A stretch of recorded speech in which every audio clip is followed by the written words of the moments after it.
अलंकार के विषय में बताने जा रहे हैं। तो कहा कि यमक अलंकार किसे कहते हैं? कहा अर्थे सत्यर्थ भिन्नानाम वर्णानाम सा पुनः श्रुति यमकम। कहा कि अर्थे सत्यर्थ भिन्नानाम वर्णानाम सा पुनः श्रुति यमकम। कहा कि अर्थ होने पर, अर्थे सत्य, अर्थ भिन्ना, अर्थ होने पर नियमेन भिन्नार्थक वर्णों की उसी क्रम से पुनः जब श्रुति अर्थात पुनरावृत्ति जब होती है तो उसको यमक नामक शब्दालंकार कहते हैं। यमक शब्दालंकार। तो कहा इस लक्षण में अर्थे सत क्यों कहा? अर्थे सति अर्थ भिन्ना नाम ऐसा क्यों कहा? कहा कि यहाँ भिन्नार्था नाम कह दिए होते हैं। अर्थे सति अर्थ भिन्ना नाम इस लक्षण में क्यों कहा? किसी को भिन्नार्था नाम कह दिए होते। कहा कि यदि भिन्नार्था नाम कहते तो जो आवृत्त पद है उन दोनों स्थलों पर सार्थक होना आवश्यक हो जाता। भिन्नार्था नाम कहने से दोनों पद सार्थक होना यह आवश्यक हो जाता, क्योंकि दोनों के सार्थक होने पर ही एकार्थता और भिन्नार्थता हो सकती है। समझे ना?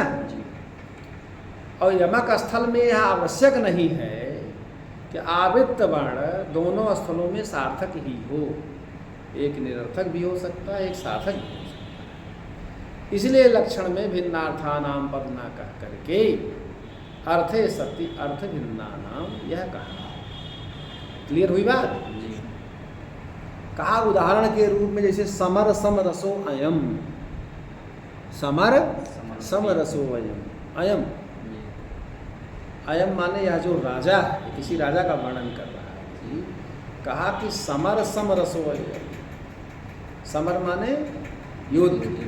युद्ध के मैदान में, युद्ध में एक रस ही रहता है। नहीं कि राजमहल में आराम से युद्ध में भाग जाता है। तो ऐसा राजा नहीं। जैसे राजमहल में अंतःपुर में निश्चिंत होकर के वहाँ रहता है, वैसे इतना वीर है कि युद्ध के मैदान में भी उसी तरह रहता है।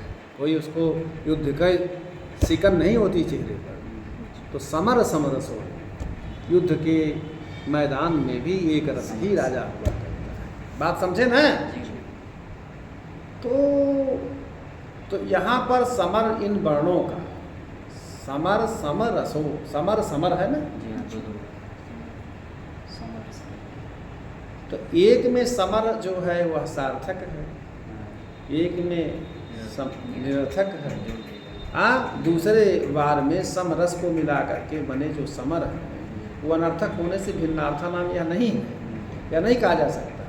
क्योंकि यमक के लक्षण में अर्थे सति यह कहा गया है, तो सा पुनः श्रुति क्यों कहा? उसी प्रकार से उसकी श्रुति भी होनी चाहिए। जिस तरह से उसकी आवृत्ति हो उसी तरह से उसकी पुनः श्रुति होनी चाहिए। तो कहा कि अगर पुनः श्रुति नहीं कहेंगे, पुनः श्रुति नहीं कहें, कैसे उल्टा बोलने की भी परिपाटी होती है। कहें कि रस, फिर उल्टा क्या होगा उसका? सर।